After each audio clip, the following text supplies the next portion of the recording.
All right, let's get comfortable. Take a slow, deep breath and let the busy day fade away into the background. Tonight, I was thinking we could explore a subject that is, at the same time, incredibly futuristic and deeply, fundamentally human. It's a story about the grand adventure of space exploration.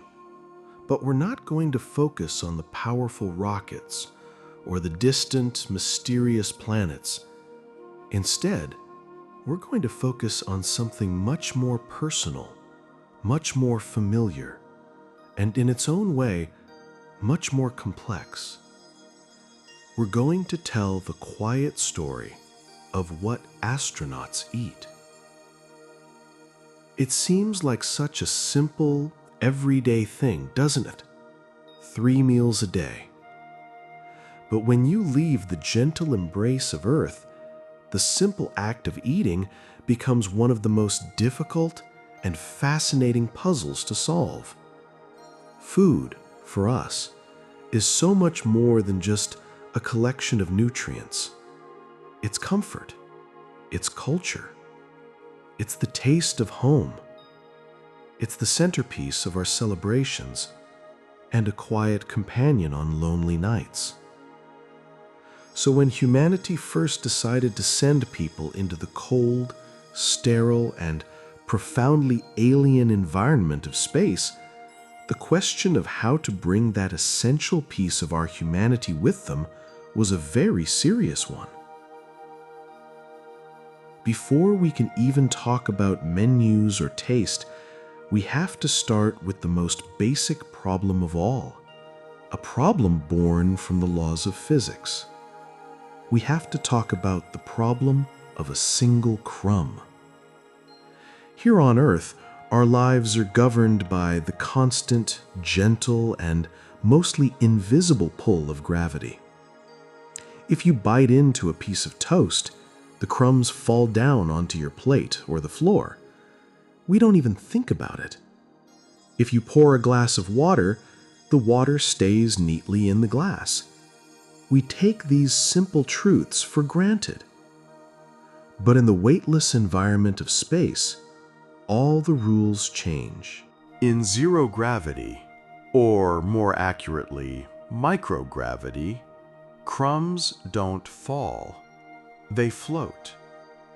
A single crunchy cracker or a piece of bread could release a cloud of tiny, sharp particles that would drift indefinitely around the cabin. This isn't just a matter of being messy. These floating crumbs could get into an astronaut's eyes or, far more dangerously, be inhaled into their lungs. Even worse, they could float into the delicate ventilation systems or the complex open circuitry of the spacecraft's electronic panels and cause a short circuit. A single stray crumb could, theoretically, lead to a catastrophic failure. And liquids are just as rebellious. If you were to pour water from a bottle, it wouldn't flow downwards. It would emerge as a wobbly, shimmering, cohesive sphere, floating in the air due to its own surface tension. It wouldn't stay in an open cup. Carbonated drinks are another problem entirely. In weightlessness, the carbon dioxide bubbles don't rise to the top. They stay mixed in with the liquid, turning a simple soda into a foamy, gassy mess that is very unpleasant to drink and can cause what astronauts politely refer to as wet burps. So, the very first task for the scientists and engineers at NASA's food labs was to create a meal that was completely contained, entirely crumb-free, and manageable in a world with no up or down. This fundamental challenge dictated the strange and often unappetizing nature of the very first space food.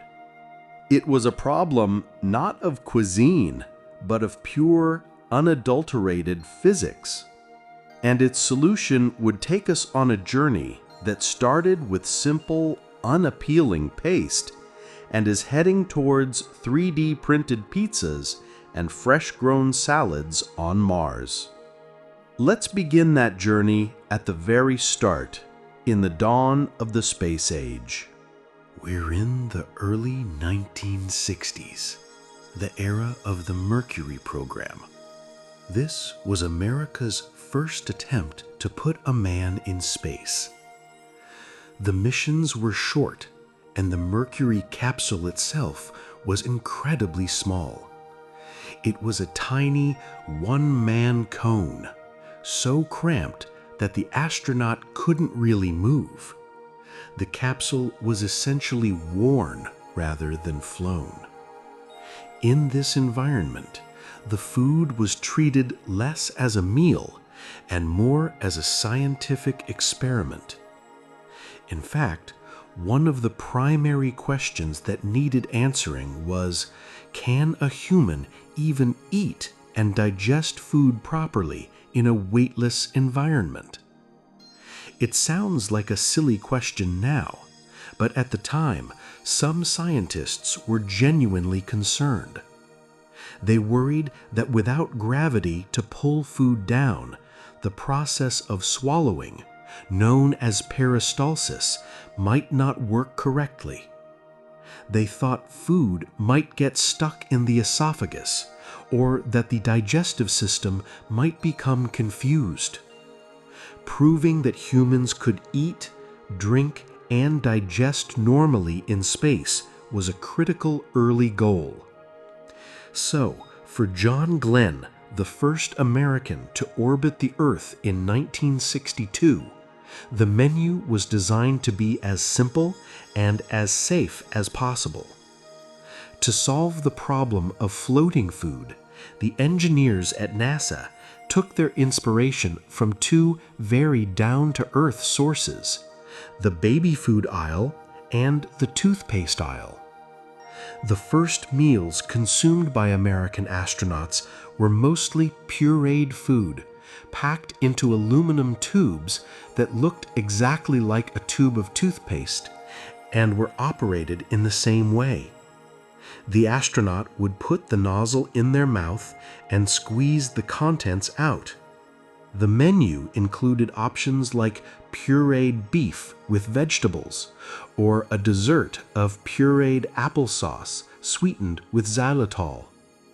It was nutritious, it was safe, and it proved that swallowing worked just fine in 0G. But by all accounts, it was deeply unappetizing. The other solution NASA's food technologists came up with was the bite-sized cube. To provide some solid food without the risk of crumbs, they took things like bread, cake, or processed meats, compressed them into dense 1-inch squares, and then coated them in a layer of edible gelatin. This gelatin shell was designed to trap any potential crumbs. The idea was that the astronaut could pop the entire cube into their mouth in one single clean bite. So the diet of these first space pioneers was a strange and deeply unappealing combination of squeezing lukewarm paste into their mouths and eating small, hard, gelatin-coated cubes of food. The astronauts, being test pilots with nerves of steel, tolerated it as just another part of the job. They were focused on flying the spacecraft and surviving the mission. The food was a distant afterthought. But they made it clear to the food scientists back on the ground that if missions were going to get longer, the food situation needed a serious upgrade. The human spirit, it turned out, needed more than just pureed beef to feel at home in the void. This need for improvement became even more clear as NASA moved onto its next great endeavor, the Gemini program, in the mid-1960s. The Gemini spacecraft was still incredibly small, a two-man capsule, not much bigger than the front seat of a Volkswagen Beetle, but the missions were designed to be much longer. Gemini missions would last for up to 2 weeks, and they would involve complex maneuvers and the first American spacewalks. The astronauts needed better food to maintain their energy, health, and morale for these grueling, extended stays in space. But before the official food got better, one astronaut took matters into his own hands, leading to the first and most famous story of cosmic contraband. The mission was Gemini 3 in March of 1965. The crew consisted of Commander Gus Grissom and pilot John Young. John Young was a bit of a character, known for his dry wit and a slightly mischievous streak. He knew that the official NASA menu for their short flight was still the same old uninspiring tubes and cubes. As a little joke and a treat for his commander, he decided to smuggle a surprise aboard. The night before the launch, he visited a deli in Cocoa Beach, Florida, called Wolfie's, and purchased a corned beef on rye sandwich. He tucked it away in a pocket of his spacesuit. A few hours into the mission, as they were orbiting the Earth, Young pulled out the sandwich. Mission-control recordings captured the moment. You can hear Grissom exclaim with delight, "What is it? A corned beef sandwich? Where did that come from?" Young casually replied that he brought it with him. Grissom took a bite. But the problem with rye bread, of course, is that it's very crumbly. In the zero-gravity environment of the capsule, the bread immediately began to break apart, sending small, lightweight crumbs floating through the cabin. Grissom quickly realized the potential danger. He remarked that the sandwich was starting to break up and that he'd have to put it in his pocket. He chewed his one bite, and John Young took a small bite himself before they stowed the offending contraband away. The entire event lasted less than a minute. It was a small, light-hearted moment between two friends. However, when the story got out after they returned to Earth, some politicians in the U.S. Congress were not amused. They called a special hearing to discuss the corned beef sandwich scandal, questioning NASA about the potential risks and the lack of control over what went on to their multi-million-dollar spacecraft. NASA promised it would never happen again. While the contraband sandwich incident was a funny human moment, it did highlight the very real problem of crumbs and the need for better official food. And the Gemini program delivered on that front. The biggest single innovation of this era was the widespread introduction of freeze-dried foods. This was a revolutionary step that would form the basis of space food for decades to come. Freeze-drying, or lyophilization as it's technically called, is a truly clever process for preserving food. It's a bit like a gentle form of dehydration. First, you take freshly cooked food, say a portion of beef stew, and you freeze it solid, usually to a very low temperature. Then you place this frozen block of food into a strong vacuum chamber. In a vacuum, something wonderful happens to frozen water. It doesn't melt into a liquid. Instead, it goes directly from a solid, ice, into a gas, water vapor. This process is called sublimation. You might have seen it happen with dry ice, which is frozen carbon dioxide. It never forms a puddle. It just turns directly into CO2 gas. By putting the frozen food in a vacuum, scientists could gently pull all the ice crystals out of it as water vapor, leaving behind a perfectly preserved, porous, and incredibly lightweight brick of food. The final product is a shelf-stable food that weighs only a fraction of its original weight and requires no refrigeration. To bring it back to life, all an astronaut had to do was add water. This was the breakthrough that finally allowed for something resembling a normal meal in space. To make this rehydration process work in zero gravity, the freeze-dried food was packed into a specially designed, multi-layered plastic pouch. At one end of the pouch was a small one-way valve. The astronauts had a special water gun that could dispense either cold or, on later Gemini missions, warm water. They would insert the nozzle of this gun into the valve on the pouch and inject a precise amount of water. After injecting the water, the work wasn't quite done. They would have to let the pouch sit for a few minutes for the food to absorb the liquid. Then they would often have to knead the bag with their hands, squishing it around to make sure all the dry parts got properly mixed and rehydrated. Once it was ready, they would cut open the top of the pouch with a pair of scissors and eat the contents, which were now a warm, albeit somewhat mushy, meal directly out of the bag with a spoon. This new system opened up the menu dramatically. The Gemini astronauts had a much wider variety of foods to choose from.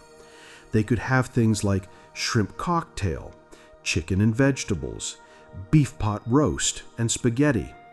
For dessert, there were options like butterscotch pudding and applesauce, all in rehydratable form. The shrimp cocktail, in particular, became a surprise favorite. Its spicy horseradish kick was a welcome sensation, as astronauts were already starting to notice that food tasted blander in space. We'll talk more about why that is later. While it still wasn't anything like a home-cooked meal, the Gemini food system was a huge leap forward in terms of both technology and morale. The psychological boost of eating a warm, flavorful meal with a spoon cannot be overstated. The simple act of eating was starting to become less of a clinical experiment and more of a comforting daily ritual. And that comfort would be needed more than ever for the next great challenge on the horizon. As the 1960s charged forward, NASA was preparing for its most audacious program yet, a goal that still seems almost impossibly bold today: to send human beings all the way to the moon. The Apollo program was on a completely different scale from anything that had come before it. The missions would last for over a week, travel 250,000 miles from home, and would require levels of performance and endurance from the astronauts that were unprecedented. Good food wasn't just a luxury anymore. It was a mission-critical system. The Apollo food system needed to be nutritious, reliable, easy to use, and varied enough to keep the crew healthy and happy for the entire duration of their historic journey. The engineers and food scientists at NASA built upon the successes of the Gemini program, but with a couple of key innovations that made a world of difference to the astronauts' daily lives. The first, and perhaps most important, was the consistent and reliable availability of both hot and cold water. On the Apollo command module, the fuel cells that generated electricity for the spacecraft produced pure water as a byproduct. This water could be chilled for drinks or heated to nearly boiling for rehydrating meals and making coffee. The ability to count on a properly hot meal or a steaming cup of coffee was a simple comfort, but an incredibly powerful one. It made the freeze-dried meals much more palatable, and the entire dining experience much more normal. It was a small touch of civilization in the vast emptiness between worlds. The second major innovation was a simple but brilliant piece of design called the spoon bowl. For the first time, this allowed astronauts to eat a meal from something other than a pouch or a tube. The spoon bowl was a plastic container with a flexible, resealable plastic membrane for a lid. The food, in its dry, lightweight state, was packed into this spoon bowl. When it was time to eat, the astronaut would use their water gun to inject hot or cold water through a valve, just like with the Gemini pouches. But after kneading the bowl to mix the contents, the magic happened. The astronaut could peel back the flexible plastic lid, which was held on by a strong, resealable adhesive rim. This exposed the food, allowing them to eat it with a spoon. The food itself was formulated to be sticky and cohesive, so it would cling to the spoon and not float away in globules. If they were interrupted by a system check or some other task, they could simply press the lid back down, and the meal would be safely contained. This simple invention was a huge psychological boost. For the first time, astronauts weren't just squeezing paste from a tube or eating out of a bag. They were performing the familiar, comforting ritual of eating a meal from a bowl with a spoon. It was a small but profound piece of home, a return to a familiar human action 250,000 miles away from Earth. With these new technologies in hand, NASA's food labs, along with contractors like Pillsbury and Whirlpool, developed an extensive and surprisingly varied menu for the Apollo astronauts. The goal was to provide about 2,800 calories per day, with a balanced mix of proteins, carbohydrates, and fats, all while keeping the crew engaged and preventing menu fatigue. The full Apollo menu contained over 70 different items, giving the astronauts a wide range of choices for their 3 meals a day. Let's take a slow, quiet tour through the pantry of a moon-bound spaceship. For breakfast, an Apollo astronaut had a selection that sounds almost normal. They could have scrambled eggs, which came as a freeze-dried powder that would fluff up into a reasonable facsimile of the real thing when hot water was added. There were also sausage patties, which were thermostabilized and could be eaten cold, and the famous bacon squares. The bacon was a particular engineering marvel. It was real, cooked bacon, but to solve the problem of greasy, floating crumbs, the slices were pressed together into a solid cube and then coated in a thin, edible gelatin shell. It was crunchy, salty, and a huge favorite among the crews. For a taste of something sweet, there were cinnamon toast cubes and apricot cereal cubes, both coated to be crumb-free. And to drink, there was of course coffee, served black or with cream and sugar powders that could be added to the pouch.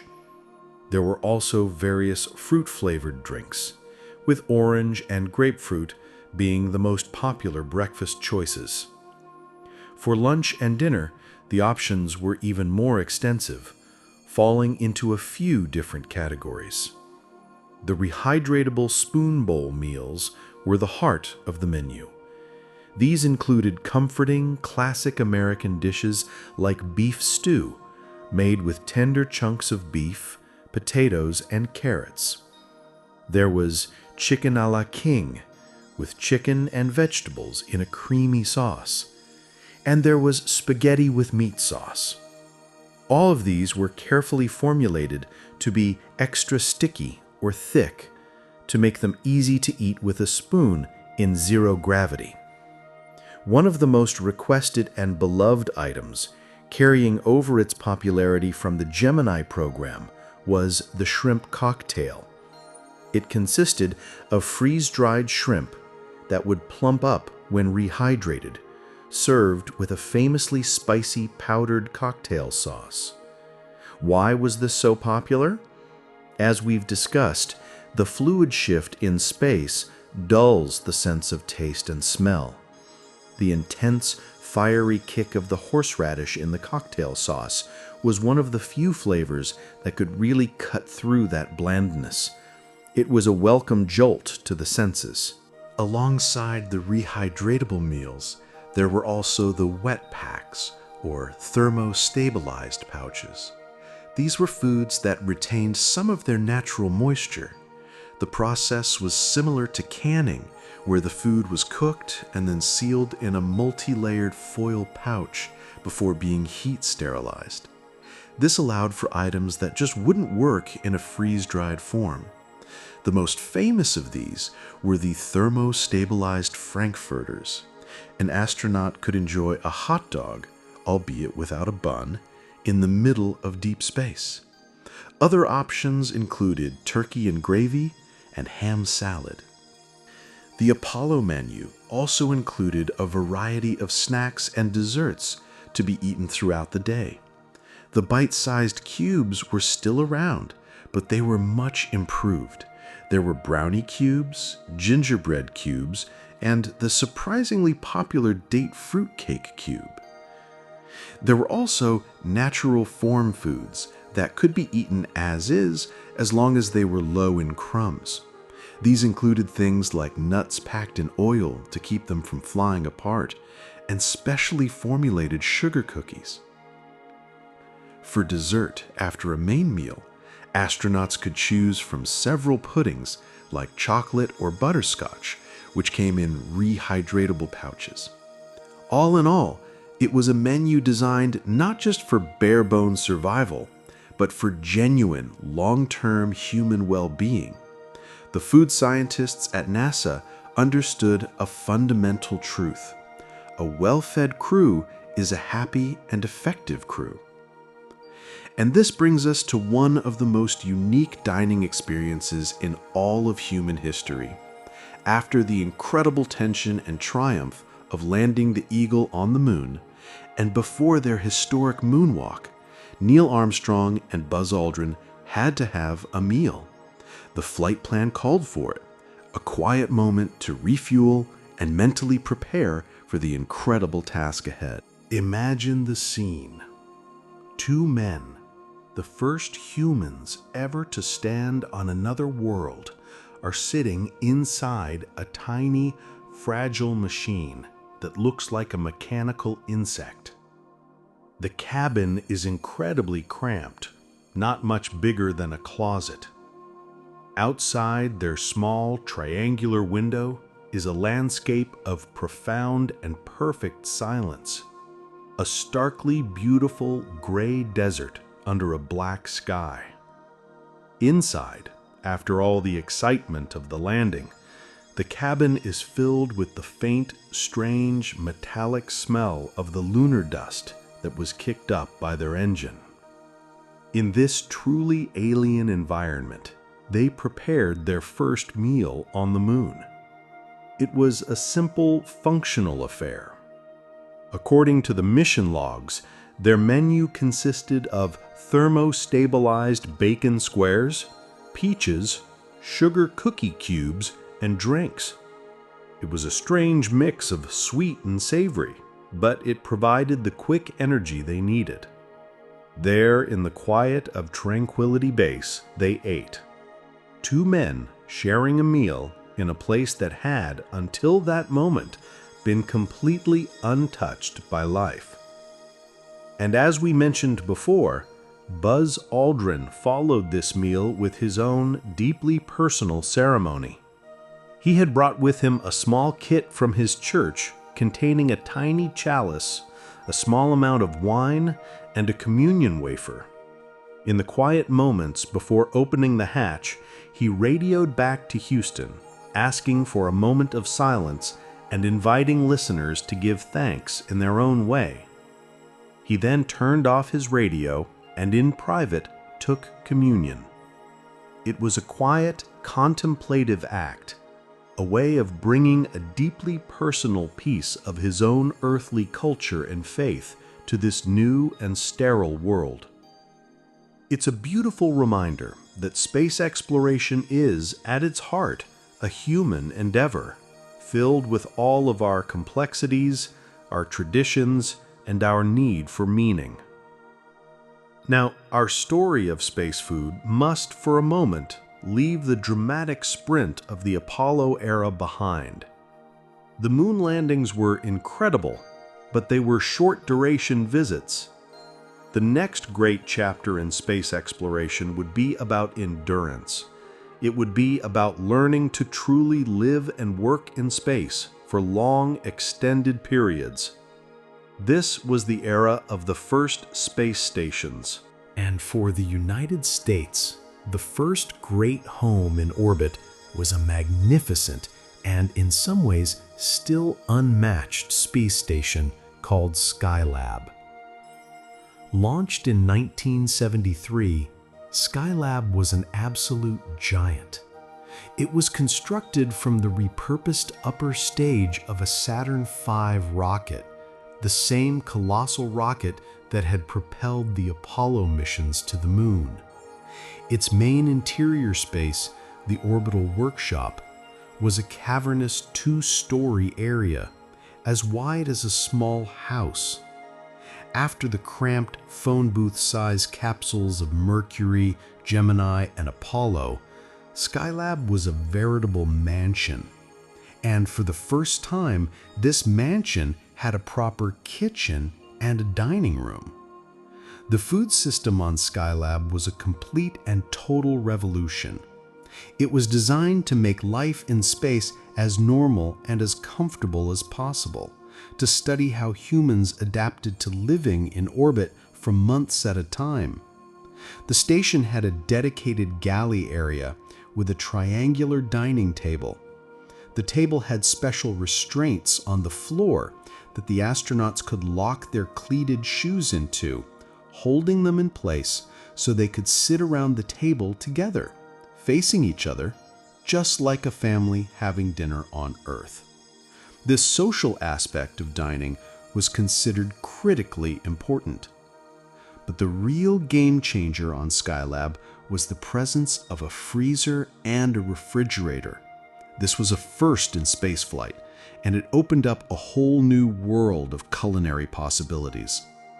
The ability to keep food frozen or chilled meant that the menu could finally move beyond just shelf-stable pouches and rehydratable powders.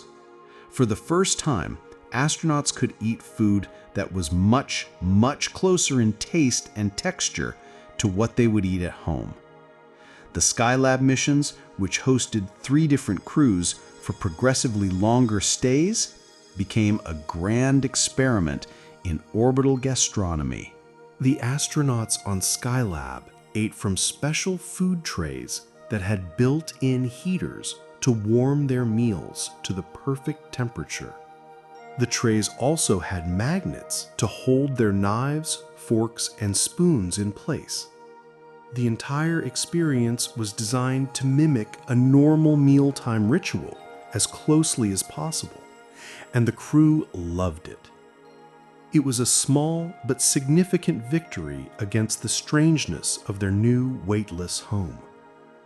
And the menu itself was, by the standards of the time, incredibly luxurious. Thanks to that freezer, the Skylab astronauts had access to a stunning variety of high-quality frozen foods. They could and did eat things like filet mignon, lobster Newburg, roast turkey, and even vanilla ice cream. The ice cream was a particular favorite and a marvel of engineering to keep frozen and edible in space. There were also chilled drinks and a wide variety of other thermostabilized and dehydrated foods. The goal of the Skylab food program was to provide a diet that was not just nutritious, but genuinely enjoyable, varied, and comforting. Scientists wanted to study, in a controlled way, just how much good food could affect the long-term health, happiness, and work performance of a crew. The answer was a lot. The Skylab crews were healthy, happy, and incredibly productive, and the high quality of their food was a major contributing factor. The Skylab program was a huge success, but sadly it was short-lived. The station was only occupied for about a year in total, and it was abandoned in 1974. The next great era of American spaceflight would be the Space Shuttle. The shuttle was designed for shorter missions, usually only a week or two, and it was primarily a transport vehicle, not a long-term home. So its food system, while functional, was a step back from the luxury of Skylab, relying again mostly on rehydratable and thermostabilized pouches, with no freezer or refrigerator. Starting in the 1970s with their series of Salyut stations, and culminating in the legendary Mir space station, which was continuously occupied for nearly 10 years, from 1989 to 1999, the Russians became the undisputed masters of long-duration life in orbit. They hold the records for the longest single space flights, with some cosmonauts spending well over a year in space on a single mission. And to survive that kind of marathon, their philosophy on food was robust, practical, and deeply rooted in their own culture. While NASA engineers often gravitated towards technologically advanced solutions like freeze-drying, the Russian program placed a huge emphasis on providing foods that were familiar, comforting, and traditional. The idea was that the psychological comfort of a familiar meal, a taste of home, was just as critical to a cosmonaut's well-being as the nutritional content. So the menu for a cosmonaut was, and still is today, filled with the hearty, savory, and distinct flavors of Russian and Eastern European cuisine. The packaging was also iconic and followed a different path. While the Americans were moving towards flexible pouches, the Russians perfected the art of canned space food. Many of the main courses came in simple, durable metal cans, not so different from what you might find in a grocery store. These would be filled with dishes like beef goulash, lamb with vegetables, or jellied sturgeon. The canning process preserved the food's texture and moisture remarkably well, providing a satisfyingly wet meal. These cans were simply placed in an electric food warmer in the station's galley before being opened with a standard can opener. It was a simple, rugged, and reliable system. And, of course, there were the tubes. While NASA had largely abandoned food in tubes as a bit of a culinary punchline after the Mercury program, the Russian space program embraced them and turned them into a staple. The tubes were not just for pureed basics. They were used for a wide variety of foods. They were perfect for serving traditional hearty soups like borscht, a beet soup, or shi, a cabbage soup, without any mess. They were also used for condiments, sauces, and desserts. But the most famous and beloved of all the tube foods is a staple of the cosmonaut diet to this day: tvorog, or curd cheese. It's a kind of sweet, creamy cheese, similar in texture to cottage cheese or ricotta, and it's often mixed with things like nuts or fruit puree. It's a nutritious and comforting food that has been a favorite of generations of cosmonauts. Another wonderful example of Russian space food engineering is their bread. As we know, breadcrumbs are a serious hazard in space. To solve this, the Russian space program developed a special type of bread that is baked in very small, bite-sized loaves, weighing just a few grams each. The recipe is designed to be dense and not very crumbly. The idea is that a cosmonaut can pop the entire tiny loaf into their mouth in one go, completely eliminating the risk of floating crumbs. They have several varieties, including the famous Russian black bread, and these little loaves are a crucial component of every meal. The deep cultural significance of food is a constant theme in the Russian space program. Just as here on Earth, sharing a meal is a vital social ritual. On the Mir space station, cosmonauts would gather for their meals, anchoring themselves to a table. And the arrival of a fresh cargo ship was a moment of true celebration. These unmanned Progress cargo ships were the lifeline to Mir, bringing not just equipment and supplies, but a precious and eagerly awaited cargo of fresh food from home. Things that we take completely for granted on Earth: fresh apples, oranges, lemons, onions, and garlic were treated like the finest delicacies. The cosmonauts often said that the first thing they noticed when they opened the hatch to a new Progress ship was the powerful, wonderful smell of fresh onions and apples, a scent of the earth that was a welcome change from the sterile, filtered air of the station. These fresh items were a huge boost to morale. The cosmonauts would ration them out, savoring every bite. A clove of fresh garlic or a slice of onion could be used to liven up their canned meals, providing a burst of sharp, fresh flavor. It was a powerful sensory connection to the gardens and markets of home, a reminder of the world they had left behind. The Mir space station was the ultimate testbed for this philosophy of long-duration living. It sustained cosmonauts for missions that pushed the known limits of human endurance.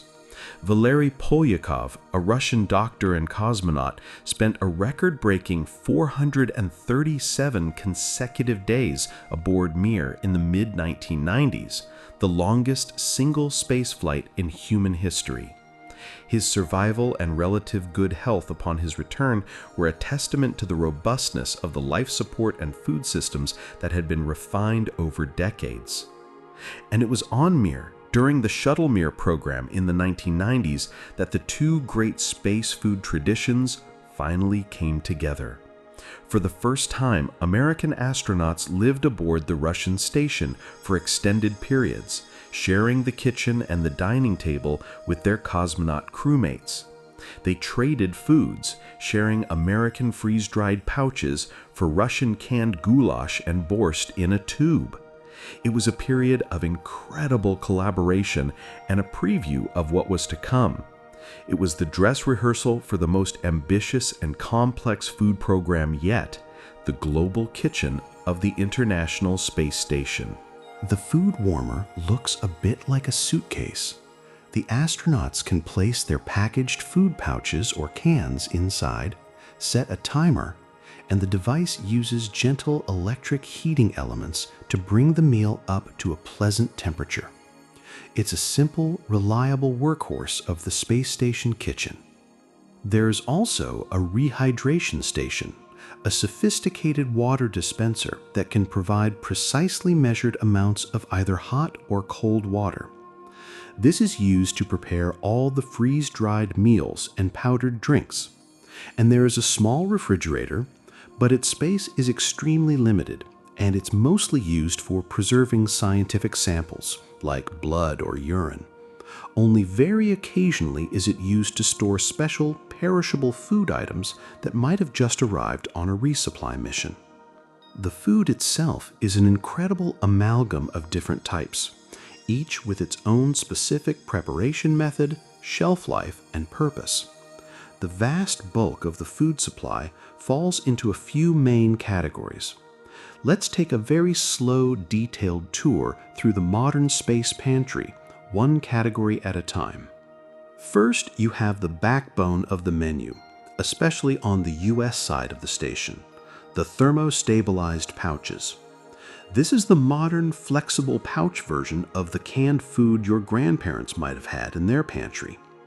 The food, which can be anything from a simple soup to a complex casserole, is cooked and then sealed in a multi-layered pouch made of plastic and aluminum foil.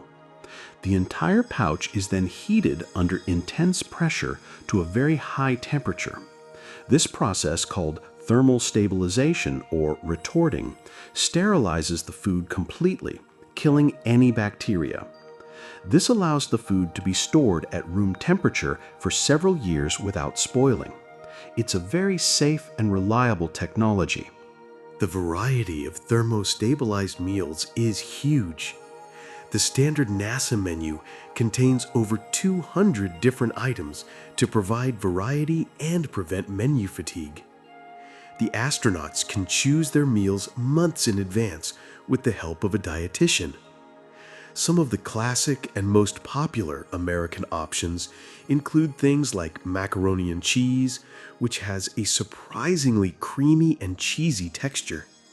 There's chicken teriyaki with rice, beef brisket with mashed potatoes, and sweet and sour chicken. There are also soups like mushroom soup or chicken consomme. To eat them, the astronaut just has to pop the pouch in the food warmer for about 20 minutes, then snip off the top with a pair of scissors and eat directly from the pouch with a long-handled spoon. Next up, you have the modern version of the rehydratable, freeze-dried foods that were first developed back in the Gemini and Apollo eras. The core technology of removing water via sublimation is the same, but the processes have been refined over decades to create products with much better taste and, crucially, much better texture. Nothing ruins a meal like a lump of dry powder that hasn't rehydrated properly. This category includes many breakfast items.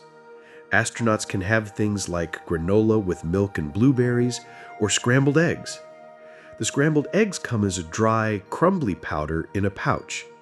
The astronaut injects hot water, kneads the bag for a few minutes, and the powder transforms into a surprisingly realistic, fluffy pile of scrambled eggs. Other rehydratable meals include things like shrimp scampi, chicken and rice, or simple vegetables like broccoli, asparagus, or green beans. The main advantage of rehydratable food remains its incredible lightness. With all the heavy water removed, it's the most efficient way to get a wide variety of foods into orbit. A more recent addition to the space pantry, and a very welcome one, is irradiated meat. This is a process that allows for meat to be served in a much more natural form, without being canned or freeze-dried. The process is similar to the pasteurization of milk. A piece of cooked meat, like a beefsteak or a smoked turkey breast, is sealed in a foil pouch and then exposed to a controlled dose of ionizing radiation, usually from an electron beam or gamma rays. This radiation kills any bacteria or microorganisms on the meat, sterilizing it completely. The process does not make the food radioactive, just as a dental X-ray does not make your teeth radioactive. It simply ensures the meat is safe to eat and can be stored at room temperature for a very long time.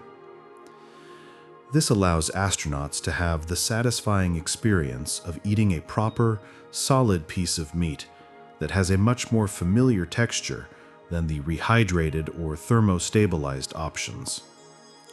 A pouch of irradiated beefsteak, which can be warmed up and eaten with some rehydrated mashed potatoes and green beans, is a highly sought-after meal on the ISS, a taste of a classic dinner from back home. And finally, you have the simplest category of all, the natural form foods. These are items that are naturally shelf-stable, don't require any special processing, and, most importantly, don't create a lot of crumbs. This category includes things like nuts.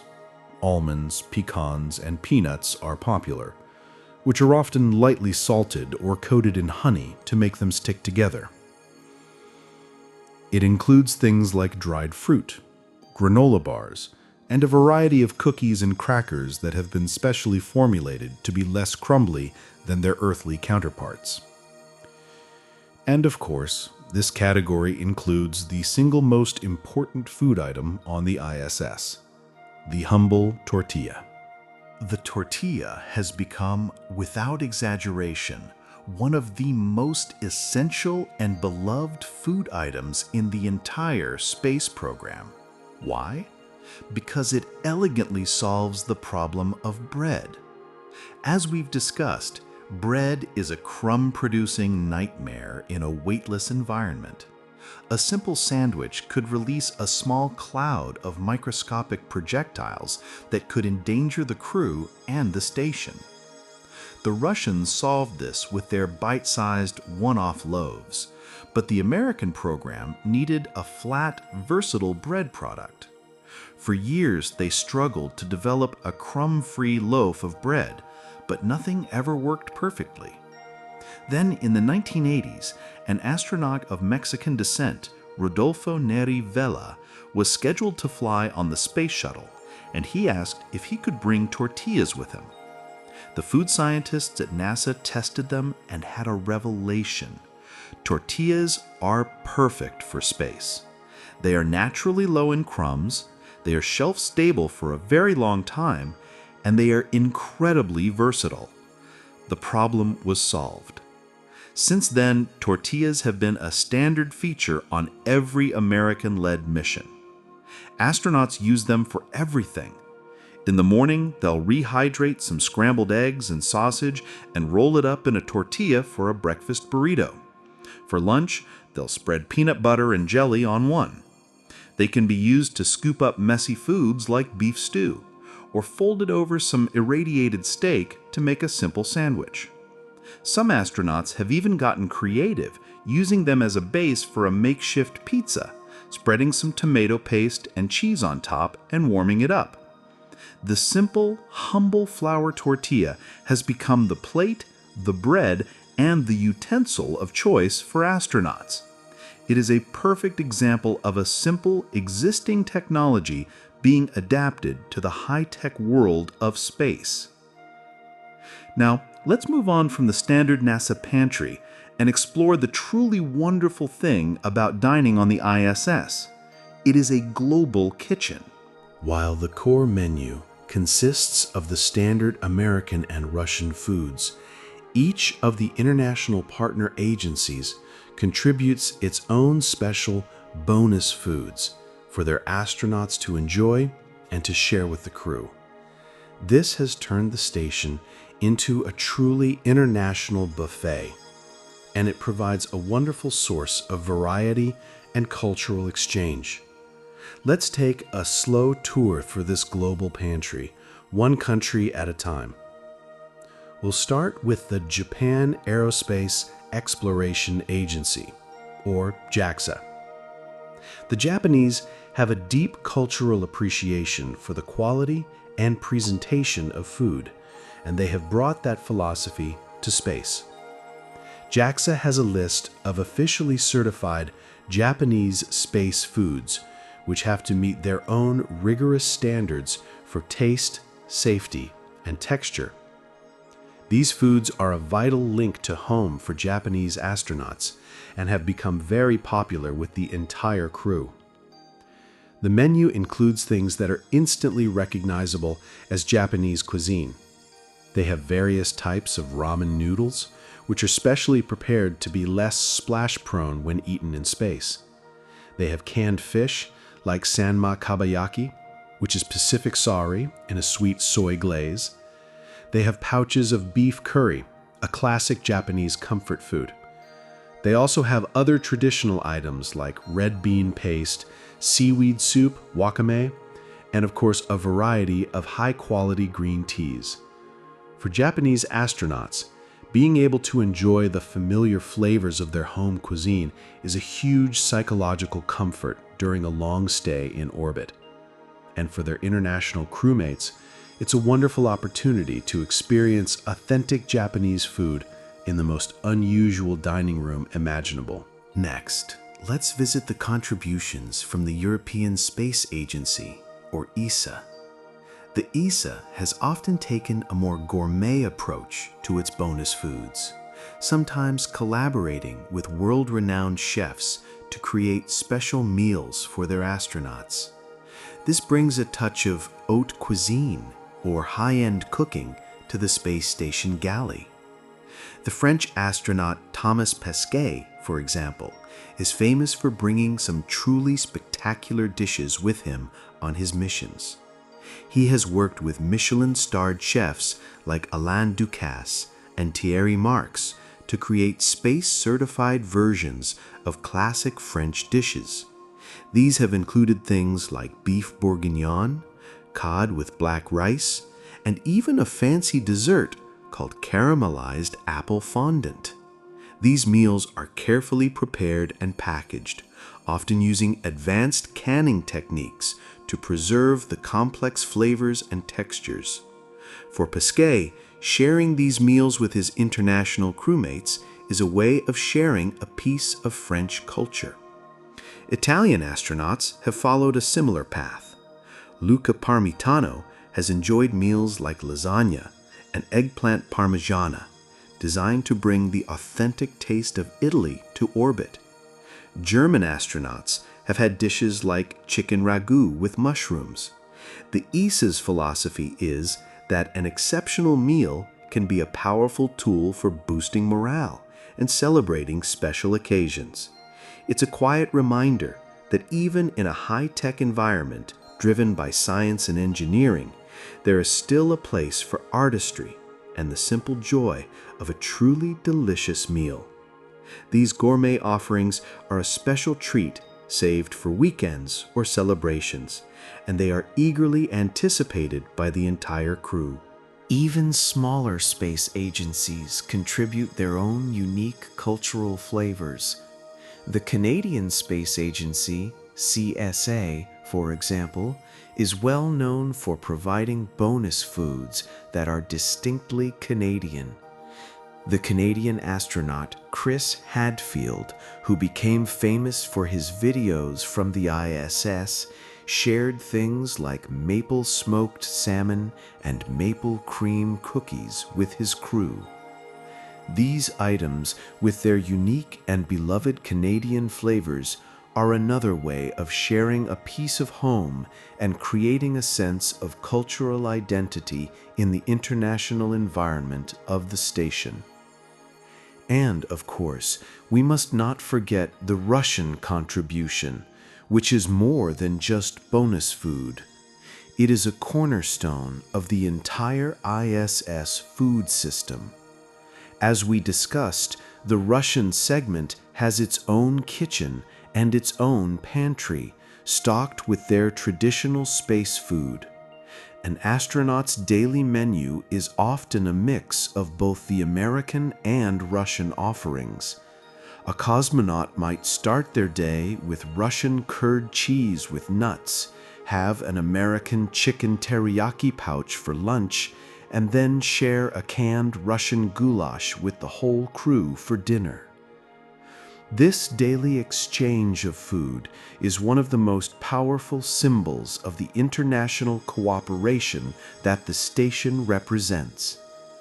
These are people from countries that were once locked in a tense space race, now literally breaking bread together, floating side by side at a small galley table as their shared home hurtles around the Earth. The simple human act of sharing a meal transcends politics and borders. Now, let's dive a little deeper into a question we touched on earlier. We know that astronauts often crave spicy, flavorful foods. But why exactly does food taste so different in space? The science behind it is a fascinating intersection of physics and human biology. The main culprit, as we've mentioned, is the fluid shift. Here on Earth, gravity is constantly pulling the fluids in your body, your blood, the water in your cells, your lymphatic fluid, downwards towards your legs and feet.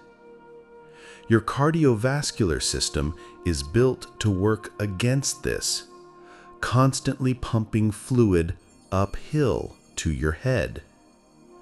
When you enter the weightless environment of space, this entire system is thrown into confusion. With no gravity pulling the fluids down, they are free to redistribute themselves evenly throughout your body. This means that a significant amount of fluid that would normally be in your legs shifts upwards into your torso, and, most noticeably, into your head. This is what causes the classic puffy face look that many astronauts have in their first few days and weeks in space. More importantly for our story, this fluid shift also causes the tissues in your nasal passages to swell up. The effect is almost exactly the same as having a bad head cold or a case of sinus congestion.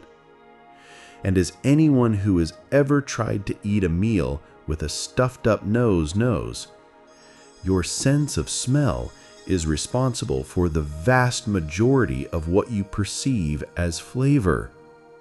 The taste buds on your tongue can only detect the 5 basic tastes: sweet, sour, salty, bitter, and umami. All the complex, nuanced flavors of your food, the difference between a cherry and a raspberry, or the aroma of fresh baked bread, are detected by your olfactory receptors deep inside your nasal cavity. When your nose is blocked, all that complexity is lost. Food becomes dull, bland, and uninteresting. This is what happens to astronauts in space. Their sense of taste is fundamentally diminished. This is why astronauts crave foods with strong, bold flavors. They are trying to overcome this sensory deficit. Spicy foods are particularly popular because the sensation of heat from chili peppers, mustard, or horseradish isn't technically a taste. It's a pain signal registered by the trigeminal nerve in your face. This nerve is not affected by the fluid shift, so the spicy kick comes through loud and clear. It's a way to feel something, to add a jolt of sensation to an otherwise bland meal. This is why shrimp cocktail, with its famously potent horseradish sauce, has been an astronaut favorite since the 1960s. And it's why bottles of hot sauce are one of the most requested and treasured condiments on the space station. This sensory dullness also explains the need for some other clever culinary inventions. For example, as we know, You can't just sprinkle salt and pepper on your food in space. The tiny crystals would float away, creating a hazard. But even if you could, the effect might be underwhelming. To combat this, the salt and pepper provided to astronauts come in liquid form. The salt is dissolved in water, and the pepper is suspended in edible oil. The astronauts can squeeze a small glob of this liquid onto their food. The liquid form is not only safer, but it also helps to deliver the flavor more directly to their taste buds in a way that dry crystals might not. It's another small, thoughtful piece of engineering designed to make the dining experience just a little bit better. Now, for all the amazing variety of packaged foods from all over the world, for all the clever solutions to the problems of taste and texture, there is still one thing that every astronaut craves above all else. There is one thing that represents the ultimate luxury, the most profound connection to home, and that is the arrival of fresh food. Every few months, an uncrewed cargo resupply ship, like a SpaceX Dragon, a Northrop Grumman Cygnus, or Russian Progress, makes its journey to the station. These ships are packed with scientific experiments, spare parts, new clothes, and other essential supplies. But nestled among all the high-tech hardware is a small, precious cargo of fresh fruits and vegetables. When the crew finally opens the hatch to one of these newly arrived vehicles, they often say that the first thing that hits them is the smell. It's the smell of Earth. After months of living in the sterile, highly filtered, almost metallic-smelling air of the space station, the fresh, organic scent of an orange, a bell pepper, or a bag of apples is an incredibly powerful and often emotional experience. These fresh items, which are called freshies by the crew, are a cause for great celebration. They are consumed with tremendous excitement within the first couple of days before they can spoil. The simple act of biting into a crunchy, juicy apple or tasting the sweetness of a fresh tomato becomes a moment of pure bliss. It's a powerful sensory event that provides a burst of flavor and texture that no packaged food can replicate. It's a direct, tangible link to the planet below, a reminder of the gardens, farms, and markets of home. These freshies are more than just food. They are a form of psychological medicine. This deep, innate craving for fresh, living food is what has driven one of the most important and exciting long-term experiments on the International Space Station, learning how to garden in space. If humans are ever going to travel to Mars and beyond, we need to learn how to grow our own food. And the first small steps in that journey are happening right now in orbit. The most well-known of these experiments is a facility called Veggie. It's a small, self-contained growth chamber, about the size of a piece of carry-on luggage, and it's essentially a miniature space garden. It uses powerful, energy-efficient LED lights to provide the light for photosynthesis. The lights are usually tuned to be mostly red and blue, the wavelengths that plants use most efficiently, which often gives the growing plants a strange purplish glow. The plants don't grow in soil, as that would be too messy and heavy. Instead, they grow in special plant pillows. These are small bags filled with a clay-like material and a controlled release fertilizer. The astronaut just has to insert a wick into the pillow and add water, and the plant has all the nutrients it needs to grow. The Veggie system has been a huge success. Over the years, astronauts have successfully grown several types of leafy greens, including red romaine lettuce, Mizuna mustard, and kale. They have also grown radishes, chili peppers, and even beautiful, colorful zinnia flowers just to boost the crew's morale. The first time the crew was officially allowed to eat something they had grown themselves in space, back in 2015, was a truly historic moment. They harvested some red romaine lettuce, cleaned it with sanitizing wipes, and had a small space salad. They described the taste as awesome and amazing. The freshness and the crunch were unlike anything else available to them. These experiments are not just about providing a fresh snack for the current crew. They are a crucial first step, a proof of concept for developing the technology we will need to create self-sustaining farms for the first human explorers of the Moon and Mars.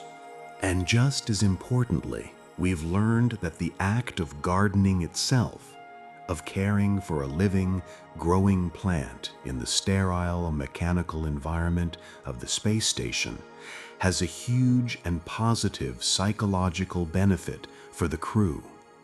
It's a small patch of green, a living connection to Earth that can help combat the stresses of isolation. The lessons we are learning from these small space gardens are the crucial first steps in tackling the final and most challenging chapter in our story of space food, figuring out how to feed a mission to Mars. Everything we've discussed so far, from the first tubes of paste to the modern international buffet on the ISS, has relied on one fundamental, unspoken luxury: a constant, steady resupply from Earth. The ISS is never more than a few months away from its next delivery of fresh food and new supplies.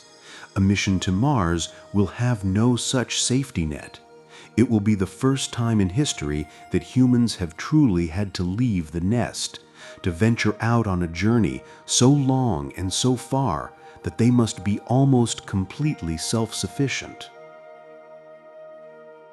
Let's just quietly consider the immense scale of this problem. A round trip to Mars, including the time spent on the surface waiting for the planets to align for the journey home, would take somewhere between 2 and 3 years. For that entire duration, the crew of 4 to 6 astronauts would be on their own. There are no cosmic grocery stores. There are no interplanetary delivery services.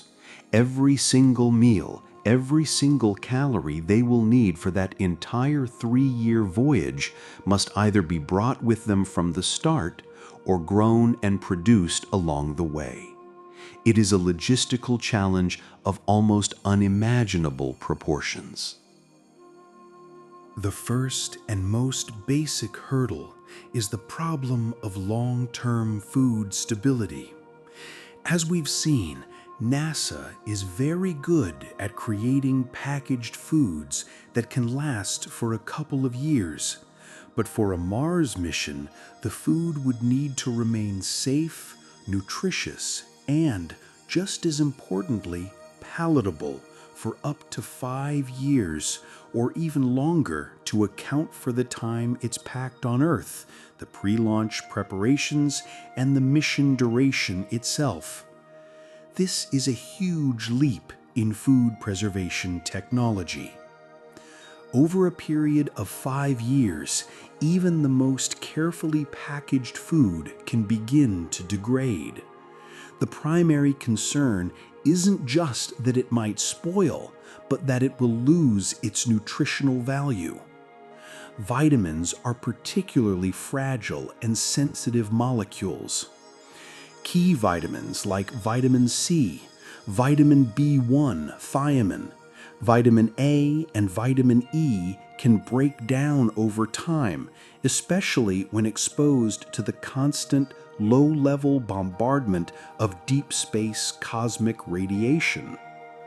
A crew could be eating food that still has enough calories, but is critically deficient in the essential micronutrients they need to stay healthy. On a long sea voyage in the 18th century, a lack of vitamin C led to the terrible disease of scurvy. On a long space voyage in the 21st century, similar vitamin deficiencies could lead to a host of health problems, from a weakened immune system to neurological damage. Food scientists are working on new technologies to protect these fragile nutrients, such as advanced packaging with better radiation shielding, or new food processing techniques like high-pressure processing that can sterilize food with less nutrient loss than traditional heat treatment. It's a quiet but critical scientific race against the slow decay of time. Then there is the simple brute force problem of mass and volume. Let's do a little quiet, back of the envelope math. A single astronaut needs roughly 2.5 kilograms, or about 5.5 pounds, of food, water for rehydration, and packaging per day to stay healthy and fed. Now, let's multiply that by a crew of, say, 6 astronauts. That's 15 kilograms of supplies per day. Now, let's multiply that by the roughly 1,000 days of a Mars mission. You end up with a staggering number, 15,000 kilograms, or 15 metric tons of just food and its related packaging. That's the weight of about 3 large elephants. And that doesn't even include all the water they'll need for drinking and hygiene, or the oxygen they'll need to breathe. The cost and complexity of launching that much mass from Earth, getting it all the way to Mars, landing it safely, and then storing it for years is almost prohibitive. This is why the dream of exploring Mars is so fundamentally tied to the dream of learning how to live off the land. It's not just a matter of convenience, it's a matter of necessity. The rocket equation, that old tyrant, simply makes it almost impossible to pack all your food for a 3-year trip. But even if you could somehow launch all that food, you'd run into another, more subtle, but equally critical problem. This is the psychological challenge known as menu fatigue. Imagine, if you will, eating nothing but packaged, shelf-stable food, even with a wide variety of choices every single day, for 3 years. No fresh food, no crunchy vegetables, no juicy fruits, just the same repertoire of rehydrated and thermostabilized meals over and over and over again. The monotony of the textures, the slightly off processed flavors, and the complete lack of anything fresh or truly novel would become an immense psychological burden. We have seen this in long-duration analog missions on Earth, in places like Antarctic research stations. After many months of eating the same packaged and frozen foods, people can become so incredibly bored with their diet that they simply lose their appetite. This is a well-documented phenomenon called sensory-specific satiety. Your brain just gets tired of the same sensory inputs. This can lead to a dangerous situation where people stop eating enough calories, lose weight, and miss out on key nutrients, not because the food isn't available, but because they have lost all psychological desire to eat it. For a crew on a high-stakes Mars mission, where maintaining peak physical and mental health is absolutely critical for survival, a collective loss of appetite could be a mission-threatening disaster. So the challenge for future food scientists isn't just about creating food that is nutritious and stable. It's about creating a food system that can provide variety, novelty, and genuine pleasure. The crew needs different textures. They need different flavors. They need the ability to make choices and even to prepare some of their own meals. They need the psychological comfort and sensory stimulation that only fresh, real food can provide. This is why the future of cosmic cuisine is not just about developing better packaging. It's about a complete paradigm shift, moving from a pre-packaged pantry to a dynamic, sustainable, and appealing Martian farm and kitchen. So let's explore some of the fascinating and sometimes futuristic technologies that scientists are developing to make this possible. The first set of ideas revolves around creating a more versatile and sustainable food supply from a limited set of initial ingredients. A way to create variety without launching thousands of different meals. One of the most exciting concepts in this area, which sounds like pure science fiction, is 3D printing food. The idea is simple in concept, but incredibly complex in execution. Instead of launching countless different pre-packaged meals, you would launch a smaller amount of highly stable, nutrient-rich powders and pastes. These would be your inks for the food printer. You might have a cartridge of carbohydrate powder, a cartridge of protein powder, a cartridge of fat powder, and then various cartridges of concentrated flavorings, vitamins, and minerals. Then a special 3D printer located in the spacecraft's galley could use these raw ingredients to construct custom meals on demand. Let's say an astronaut is craving a pizza tonight. They could use a simple computer interface to design it. The printer would first lay down a layer of carbohydrate paste, perhaps mixed with a yeast agent, and bake it with a laser to form the crust. Then it might extrude a savory tomato-flavored protein paste for the sauce, followed by a cheese-flavored lipid paste. It could build the meal layer by layer, creating different shapes and even different textures. A crispy crust with a soft topping, for example. The real advantage of 3D printing isn't just the novelty of printing a pizza in space, but the potential for incredible customization and efficiency. You could create an almost infinite variety of meals from a small, lightweight set of base ingredients, which would be a huge weapon against the problem of menu fatigue. Furthermore, the 3D printing system could be tied directly to the crew's medical sensors. Every astronaut will be wearing health monitoring devices. Let's imagine that an astronaut's monitor shows they are running low on potassium or vitamin D on a particular day. Their meal for that night could be automatically printed with a little extra of that specific nutrient, tailored perfectly to their body's real-time needs. It's a vision of a truly personalized, responsive, and highly efficient space food system. While the technology is still in its very early stages, it holds immense promise for providing both novelty and optimized nutrition on long journeys. Another avenue of research for creating sustainable food is in the world of advanced bioreactors. This is the idea of growing your own protein and nutrients in a controlled, highly efficient way without needing a full-scale farm. For decades, scientists have looked at algae as a potential space food.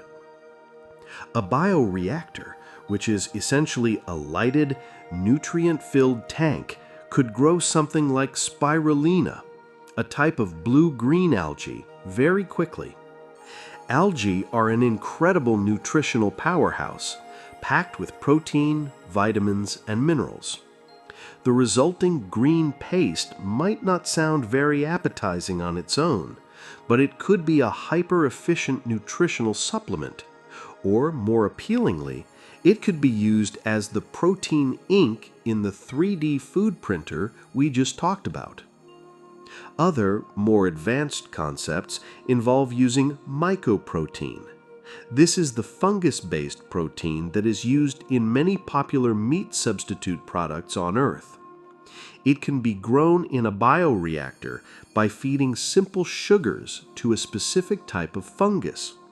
The result is a high-protein, fibrous food that has a texture very similar to meat. You could also have bioreactors that grow specific, genetically engineered yeasts that are designed to produce vital nutrients or fats. It's a strange new world of future food, a kind of high-tech space-age fermentation, all designed to solve the problem of providing a complete and sustainable diet so far from home. But all of these technologies, while fascinating and incredibly efficient, still lack one thing.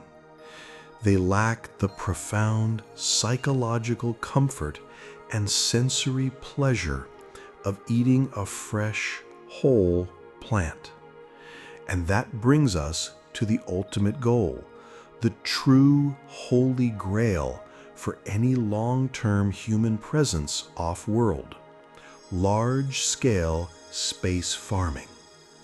The small veggie experiment on the ISS, where astronauts have grown lettuce and radishes, is just the first tiny tentative step. For a permanent base on the Moon or a long-duration mission on Mars, astronauts would need something much more substantial. They would need a dedicated, self-sustaining greenhouse, a true Martian farm. And building one is an engineering and biological challenge of immense proportions. First, you would need the structure itself. It would likely be an inflatable habitat to save on weight during launch, which could be expanded to a large size once on the surface. It would probably be buried under a few feet of Martian soil, or regolith, to protect the plants and the astronauts working inside from the constant cosmic radiation. This greenhouse would have to be a perfectly sealed, pressurized environment, maintaining a comfortable temperature and a breathable atmosphere for the plants. Since the fine Martian soil is toxic and lacks the organic nutrients needed for growth, the plants would almost certainly be grown using hydroponics or aeroponics. In a hydroponic system, the plants grow with their roots suspended in a carefully controlled, nutrient-rich solution of water instead of soil. In an even more efficient aeroponic system, the roots are simply suspended in the air inside a chamber and are periodically sprayed with a fine mist of water and nutrients. These methods are incredibly efficient with water, which would be a precious and heavily recycled resource on Mars. The light for this Martian garden would also have to be provided artificially. While Mars does get sunlight, it's much weaker than on Earth, and the sunlight that does reach the surface is rich in harmful ultraviolet radiation that would damage the plants. So, a Martian greenhouse would likely be windowless, lit from within by vast arrays of powerful, specially tuned LED lights. These lights would be programmed to provide the exact wavelengths of red and blue light that plants need for optimal photosynthesis, and they could be run 24 hours a day to maximize growth. And then there are all the other, more subtle challenges of recreating a piece of Earth's biosphere on another planet. On Earth, bees, butterflies, and the wind are responsible for pollinating many of our food crops. In a closed Martian greenhouse, that job would have to be done by other means. Perhaps the astronauts would have to pollinate each plant by hand with a small vibrating brush, a tedious but necessary task. Or perhaps future missions would employ tiny, specially designed robotic drones to flit from flower to flower, acting as mechanical bees. The entire greenhouse would have to be a perfectly managed closed-loop ecosystem. Every drop of water would be captured, purified, and recycled. Every bit of inedible plant matter, and even the crew's own solid waste, would be composted to break it down into basic nutrients that could be fed back into the hydroponic system. The carbon dioxide exhaled by the crew would be used by the plants, and the oxygen produced by the plants would be used by the crew. It would be a small, sealed, and completely self-sustaining bubble of Earth's biology on another world. Creating this is one of the most difficult and also one of the most beautiful challenges we face in becoming a multiplanetary species. And so we come to the end of our long, quiet, and I hope fascinating cosmic culinary tour. We've journeyed from the very dawn of the space age, witnessing the first tentative and often unappetizing meals eaten in orbit. We saw the simple, functional tubes of pureed food from the Mercury program give way to the add-water, freeze-dried meals of Gemini. We visited the luxurious orbital dining room of Skylab and explored the hearty, traditional canned goods of the Russian space stations. We've taken a deep dive into the incredible international buffet currently being served on the International Space Station, with its gourmet bonus foods, its spicy condiments, and its first small, precious harvests of space-grown lettuce. And we've looked far into the future, contemplating the immense challenges and the brilliant futuristic solutions for feeding the first human explorers of Mars. From 3D printed pizzas to self-sustaining Martian farms. The story of what astronauts eat is, in a very real way, the story of human space exploration itself. It's a story of constant, incremental innovation. It's a story of starting with a fundamental, seemingly simple problem. How do you eat a sandwich where crumbs can be lethal? And then slowly, patiently, and cleverly developing generations of solutions. It's a story of learning how to bring a small piece of our home environment with us, to make the hostile, sterile, and unforgiving void of space just a little bit more comfortable, a little bit more human. Food, as we have seen tonight, is so much more than just a collection of calories and vitamins, especially in space. It is a powerful psychological tool.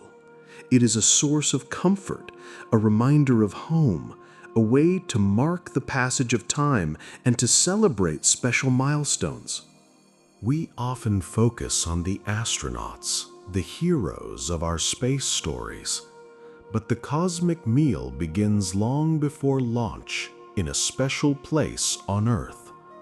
For NASA, that place is the Space Food Systems Laboratory at the Johnson Space Center in Houston, Texas.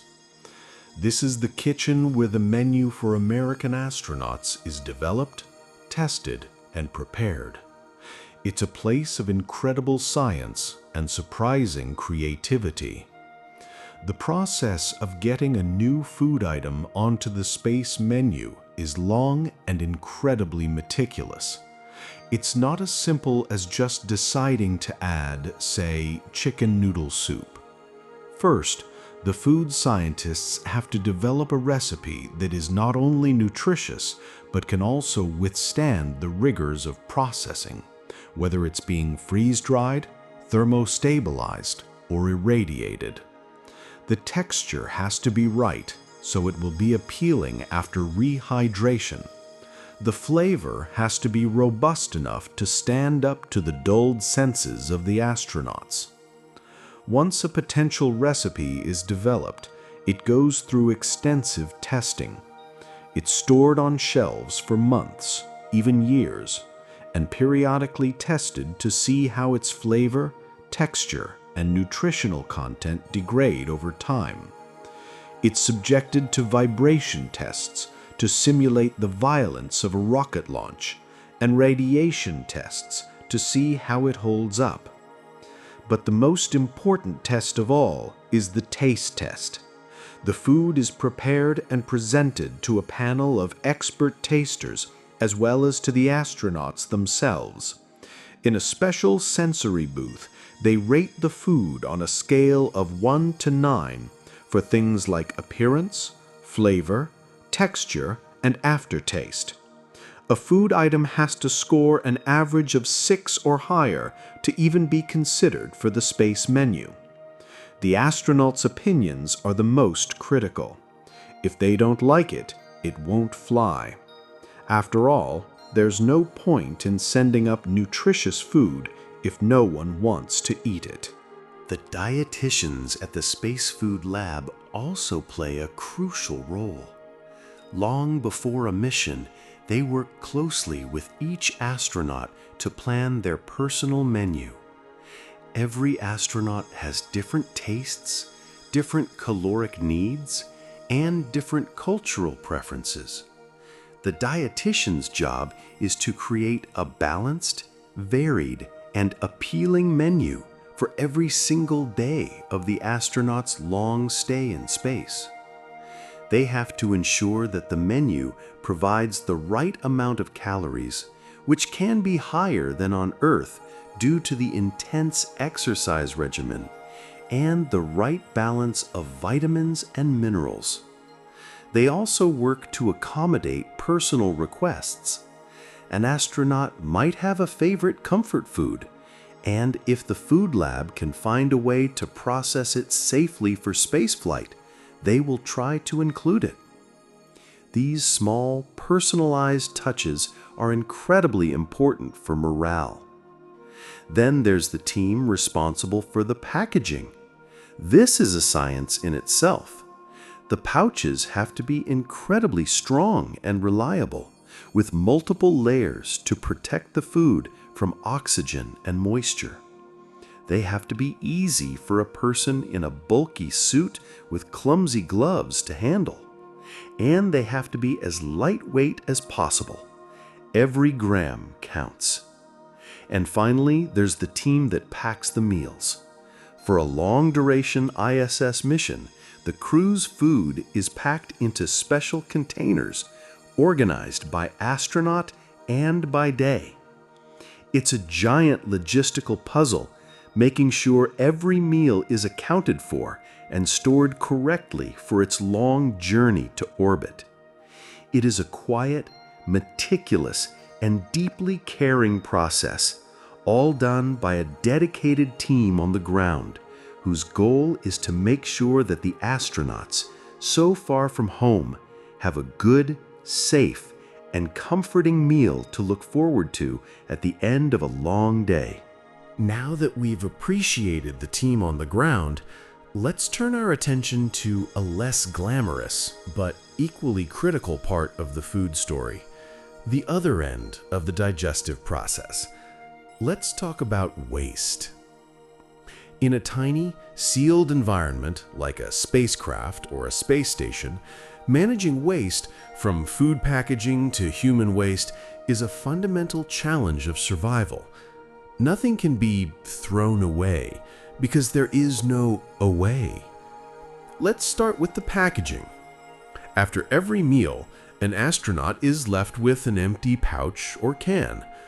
All of this trash, or trash as it's called in NASA speak, has to be carefully managed. The pouches are usually cleaned out as much as possible, flattened to take up minimal space, and then stored in special waste collection bags. These bags are then loaded into one of the disposable cargo vehicles, like the Russian Progress or the American Cygnus. When that vehicle departs the station, it performs a deorbit burn and burns up completely upon re-entry into Earth's atmosphere, acting as a high-tech garbage incinerator. It's a clean and effective way to take out the trash.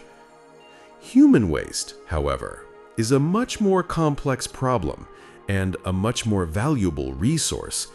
You can't just throw it away.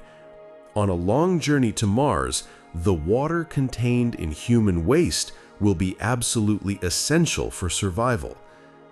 This is why the International Space Station is equipped with an incredible piece of technology called the Environmental Control and Life Support System, or ECLSS. A key part of this system is the water recovery system we mentioned earlier. This system collects water from every possible source on the station: the humidity from the astronauts' breath and sweat, condensation from the air conditioning, and, yes, urine. The urine is collected by a special zero-gravity toilet that uses airflow like a vacuum cleaner instead of water to direct the waste. The collected urine is then sent to a sophisticated processing unit.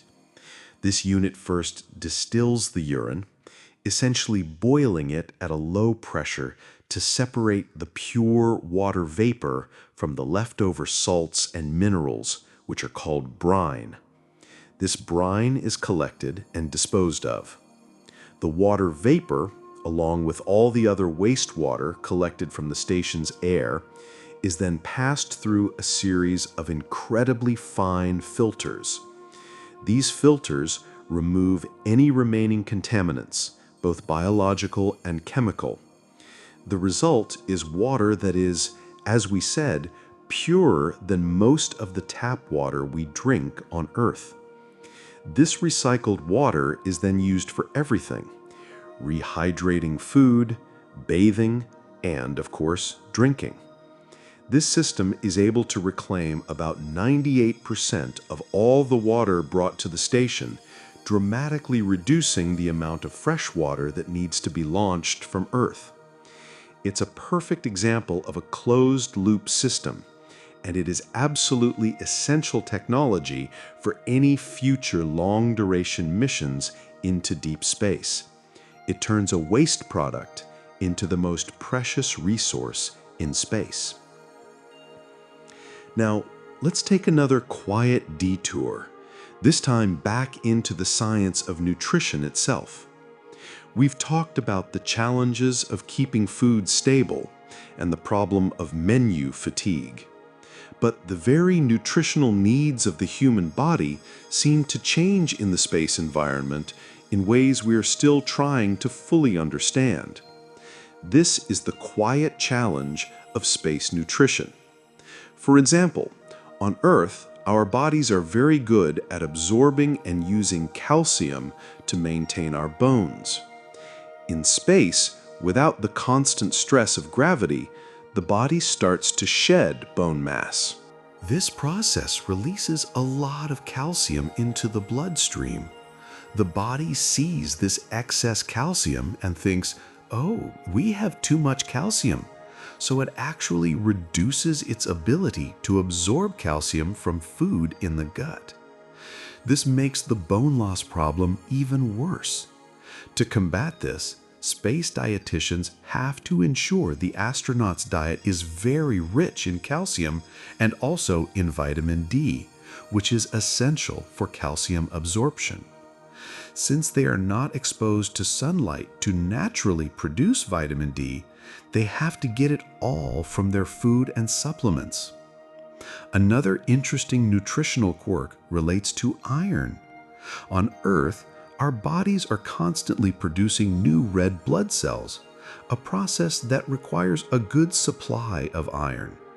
In space, for reasons that aren't fully understood, the body seems to produce fewer red blood cells. The fluid shift might play a role. With less blood plasma volume overall, the body might think it doesn't need as many red blood cells to carry oxygen.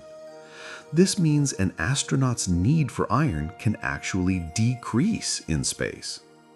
Too much iron can be toxic, so their diet has to be carefully managed to provide enough, but not too much.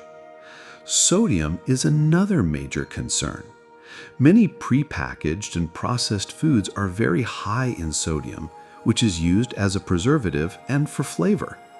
But a high sodium diet can contribute to a number of health problems, including bone loss and an increased risk of kidney stones, which would be a disastrous medical emergency in space. NASA's food lab has worked for years to reformulate their recipes to reduce the sodium content while still making the food palatable. It's a constant, quiet, scientific balancing act, trying to design the perfect diet for a body that is trying to adapt to a completely alien environment. And a huge part of that balancing act is simply keeping track of what the astronauts are actually eating. It might sound simple, but it's a real challenge. On Earth, if you want to study someone's diet, you can have them keep a detailed food log. In the busy, high-stakes environment of the space station, that's not always practical. So, NASA developed a special app for the station's iPads called the Food Intake Tracker. Each food package on the ISS has a barcode. Before an astronaut eats something, they simply scan the barcode with the iPad.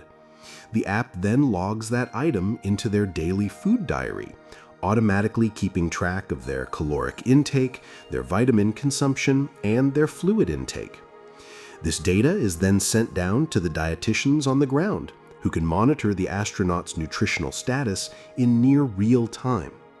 If they see that an astronaut is consistently not eating enough or is low on a particular nutrient, they can have a private conference with them to adjust their menu or encourage them to eat specific items. It's a high-tech solution to the simple but vital problem of making sure everyone is eating their vegetables. Let's take one last quiet detour before we look to the far future. Let's talk about some of the more unusual or memorable food moments in space history. The story of space food isn't just about the standard menu, it's also about the special occasions and the strange experiments. For example, what happens when an astronaut has a birthday in orbit? The crew always makes a point to celebrate. While there are no candles allowed, of course, they will often share a special dessert, like a chocolate cake that has been sent up on a resupply mission. They'll gather together, sing happy birthday, and share this special treat. A moment of familiar celebration in a very unfamiliar place. Holidays are also a very important time for food and community on the space station. For Thanksgiving, NASA provides special thermo-stabilized pouches of smoked turkey, cornbread dressing, candied yams, and cranberry sauce. The crew will gather together for a special meal, sharing what they are thankful for, just as families do back on Earth. For Christmas, they might share special festive cookies or other treats sent up by their respective space agencies. These shared meals are a crucial part of combating the loneliness that can come with being away from family during such an important time of year. They reinforce the bond between the crew, who become a kind of surrogate family for each other during their long months in orbit. And sometimes, the desire for a specific food is so strong that Mission Control will organize a special delivery. In 2017, the Italian astronaut Paolo Nespoli was on a long mission and happened to mention during a public event how much he missed pizza. His team on the ground heard him. On the next cargo resupply mission, they packed all the necessary ingredients: flatbread tortillas for the crust, tomato sauce, cheese, and various toppings like pepperoni and olives. When the supplies arrived, the crew had a pizza night in space. They gathered in the galley, and each astronaut assembled their own personal pizza on a tortilla, which then floated gently as they added the toppings. They warmed them up in the station's food warmer and shared their creations. The video of them spinning their floating pizzas and enjoying their meal together was a wonderful, joyful moment.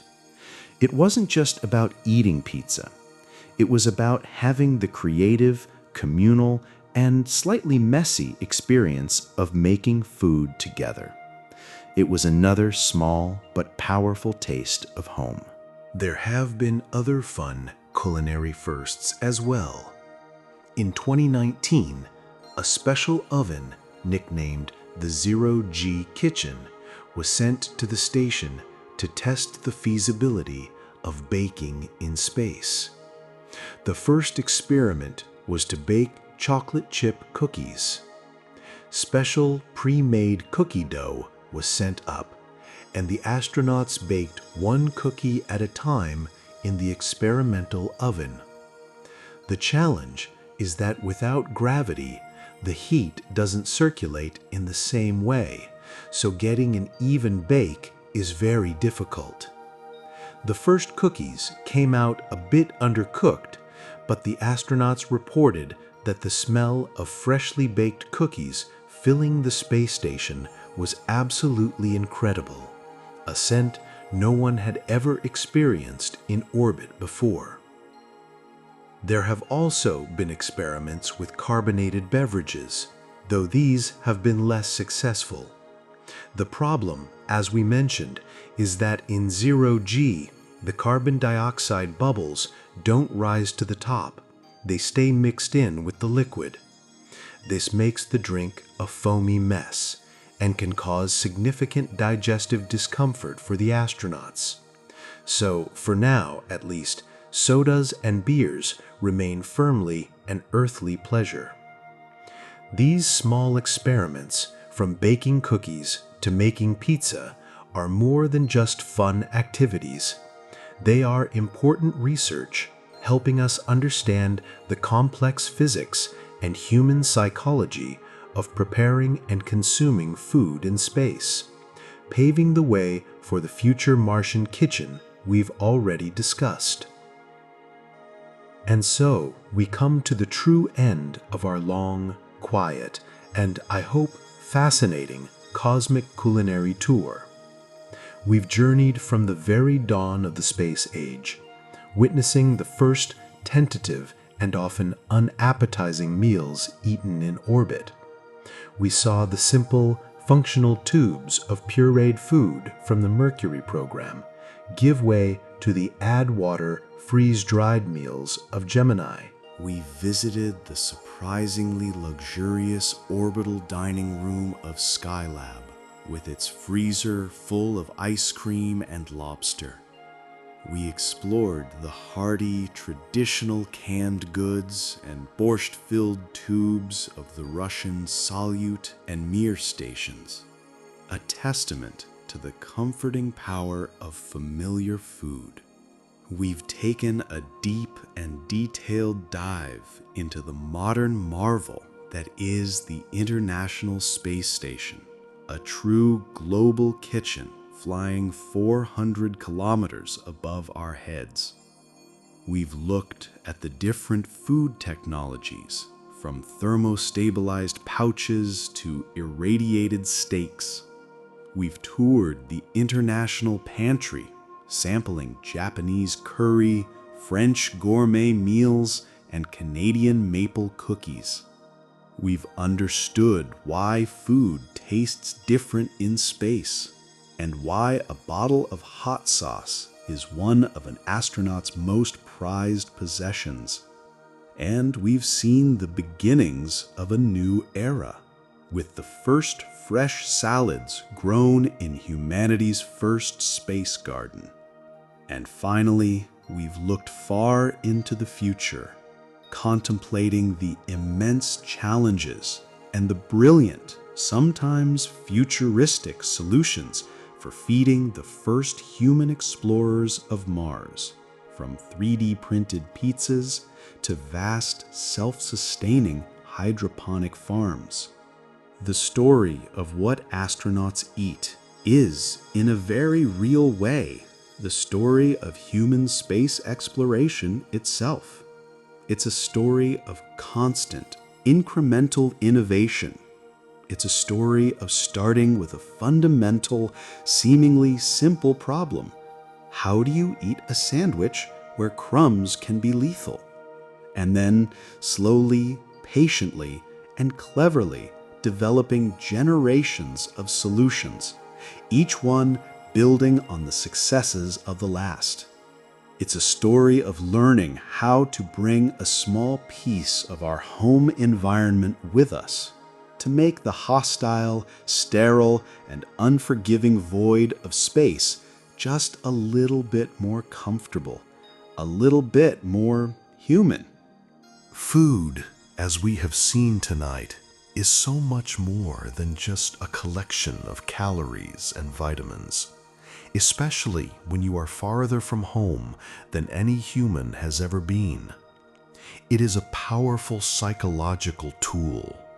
It is a source of comfort, a reminder of family kitchens and shared holiday tables.